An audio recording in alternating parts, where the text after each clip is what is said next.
High guys welcome to mini blog मेरो mini ब्लगमा हजुरहरूलाई स्वागत छ साथीहरू। आज हामी जाँदै थियौँ दिदी भिनाजुसँग भेट्न, किनकि धेरै वर्ष भइसक्यो थियो, मतलब 2-2.5 वर्ष भइसक्यो दिदीसँग भेट नभएको। त्यही भएर हामी दिदी भिनाजुलाई भेट्न जाँदै थियौँ। अनि मैले ठुलो छोरी सानो छोरीलाई पनि लिएर गएँ।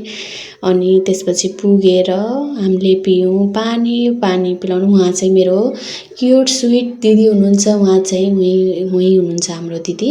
अनि त्यसपछि हामीले कोल्ड ड्रिङ्क पानी पिलाउनु भयो दिदीले। त्यसपछि हामीले खायौँ खाना। उहाँ चाहिँ मेरो भिनाजु हुनुहुन्छ, साइडमा बसेको चाहिँ हाम्रो भिनाजु हुनुहुन्छ। हामी सबै बसेर खाना खाएर त्यसपछि म घर फर्किसकेको थिएँ। घर फर्केर मलाई चाहिँ माइग्रेन छ नि त, त्यही भएर टाउको दबाई दिइरहेको थियो छोरीले चाहिँ। अनि त्यसपछि हामी पिज्जा लिन गयौँ कि मेरो बुढोले पिज्जा अर्डर गरिदिनु भएको थियो। अनि सब बच्चाहरूले पिज्जा लिएर त्यसपछि हामी घर पुग्यौँ। घर पुगेर हामीले खाना बसेको थियौँ। लास्टै मिठो बनाउँछन् यिनीहरूले पिज्जाहरू, मलाई लास्टै राम्रो लाग्छ।